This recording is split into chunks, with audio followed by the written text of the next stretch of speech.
Are you a home buyer or home seller in Pitt County, North Carolina? We do these videos for you every single month, but before we get into all the numbers of Pitt County, I just want to quickly say Happy Holidays, Merry Christmas. We love it's the time of year.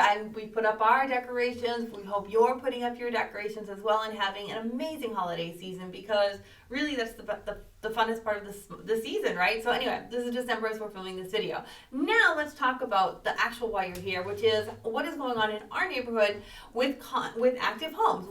How many active homes are in all the county right now that we live in?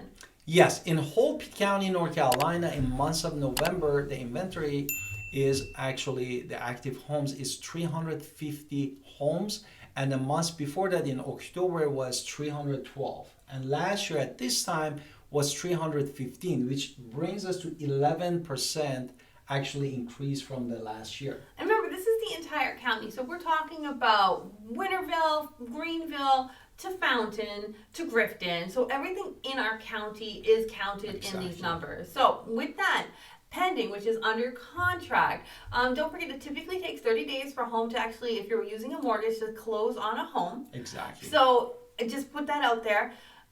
Under contract homes is 156 in the month of November. What about the month before and that? the month of October was 150, and last year at this time was 141, which brings us to 10.6% of increase in the percentage from the last year. Now, that's a little different from what actually happened and sold. Something's happened in the past month where more people are going under contract, which is great, but sold homes we had seen the previous month that contract was pending was different, so now it's hitting the sold. There was 136 homes sold previous month. Yes, and the month of October was just 132, which we have decreased, and that one we have increased in months of November. And last year at this time was 155. Right, so homes that were recently sold did decrease about 12.3%. But if you compare months to months, we actually have increase of the sold homes. Now, before we get in, we're going to talk about inventory rate and tell us is it a buyer's market, a seller's market? Before we get into that, let's do our introduction. Let's hit it.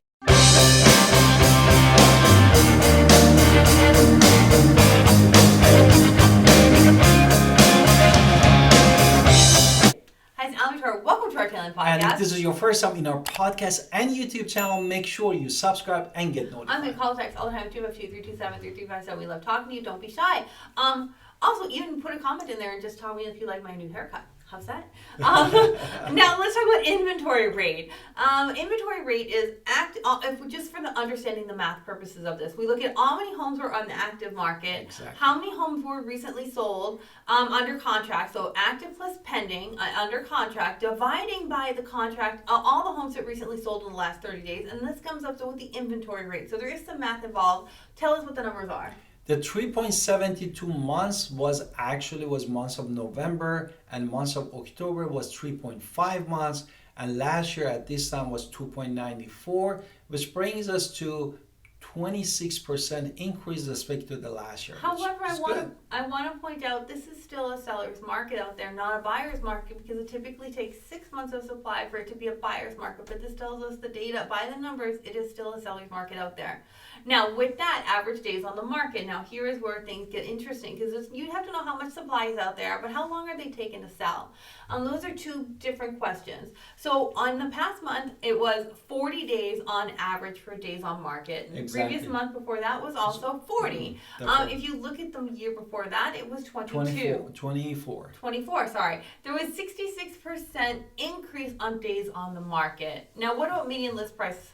Exactly. Median list price that the sellers are actually wishing for was $305,220 for the months of November, and the months of October actually was $297,260, and last year at this time was $330,800, which actually is 7.7% decrease respect to the last year. Now, city data is going to be different than county data, which is interesting as well. Now, median sales price, I want to point out, just because a house was listed at $305,220 doesn't mean that that's the same house when we look at all the houses on a contract and we just pick the middle home, and then we look at the sales data and say which one is the middle. This is not the same house. So 123 Main Street might not be the same house that's sold for two different numbers. So just want to point that that out. So I'm just making up an address as well.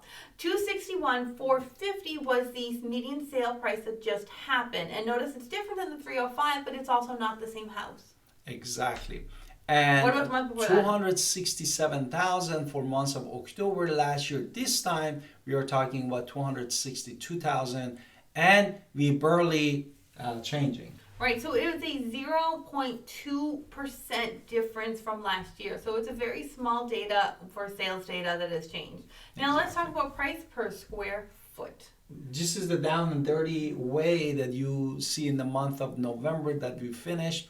What is the median price per square feet is in the market? Absolutely. No? And in Pitt County, we had, other than single family home, we have the townhouses too. And for all brand new homes was $172 per square feet. Now, including condos and townhomes for in all of Pitt County as well, for previously owned, it was $143 a square foot. Now, when we compare it to just single family homes, these are going to be different numbers. And it was $174 for single family brand new. And for previously owned homes, it was $156 per price per square foot. So this really means if you have 1,000 square foot home, for easy math, if the house is 30 years old, we're talking $156,000. If you're, I don't know where the new construction is, that list for that 1,000 square foot, but you're looking on average at $174. Exactly. Therefore, now for that 1,000 square foot. So we wanted to also go deeply in inventory of monthly supply and see where we are standing in the month of November, and we are recording this video in December. Well, how is okay, it so like? when I look at the data in all of Pitt County, I see that Pitt County is really being driven by new construction. We have 3.2 months of supply of new construction, and there was only 1.1 months of supply of previously owned last month. What about the month before that? A month before that, we didn't have any change. We had, again, 3.2 months of supply for brand new, and 1 month just for the pre-owned homes. So you can see we're being driven by that new construction around here. So let's talk about mean home values. This is when we try to do a weighted value so we can really get the details of how most homes are appreciating here in the county. Exactly. Therefore, in months of November, we just finished, this number looked like $234,439, and the months before, in October, was $234,172. Last year, this time, was $222,250, which we are looking at how much? 6.5 months of appreciation, 6.5% of appreciation. Therefore, we had a good appreciation from last year to this year for the Pitt County. And the median rent for all bedrooms in Pitt County, and remember, we are talking about 13 cities, including Greenville, all the way to Bethel and Stokes. And all the way down to Grifton. All the Grifton, we're looking at $1,450. Now again, that's just a median number. Now, when we're talking about if you're a home buyer and you're thinking, do I want to buy a home? What's going on with this? First, you can be in a home in a new year, new house. That's always a great way to start a new year. Exactly. But besides that, you want to look at your data and say, why is it you want to buy a home? Because at the end of the day, why you buy the home matters. We see that prices are still increasing every single month. We see the price per square foot is still increasing every single month. You have to be prepared. We have to be pre-approved. We have to understand mostly why you're buying the home. What are the long-term effects? For when we bought our first home, it wasn't because we were like, oh, we have to be financially smart and buy a home and start spending more money. For us, we bought our first home because we said, you know what? It is time to settle down and give our children more than what we had. Exactly. So yes, that number of what we were paying in rent increased from what we were paying to buy the home, but ultimately it worked out in our favor. So we am so grateful that we took the plunge in a leap of faith back when we did it, and you can still do the same thing. If it is time for you to buy a home, it is time for you to buy a home, and that's the end matter. And what about if you're a home seller? And if you're a home seller, as we said, and data is still, we are not in the buyer's market, it's still we are in seller's market, and the house market is driven by the new construction. And that's why we need to make sure if you have an existing home, we need to price it very competitively and make sure the price per square feet compared to the brand new homes is according to the features of your house. That's why we need to do a staging, make sure we declutter the place, and if any unfinished project around the house to be finished before the house hit the market. All right, so we hope you are loving these videos. We are so excited to do these every single month. Please don't hesitate to call us if you're a home buyer, home seller. We're happy to talk to you at 252-327-3357. And don't forget to subscribe in our channel and podcast, and also leave us a comment. We love to hear your comment, your voice, and see you in the next podcast and video.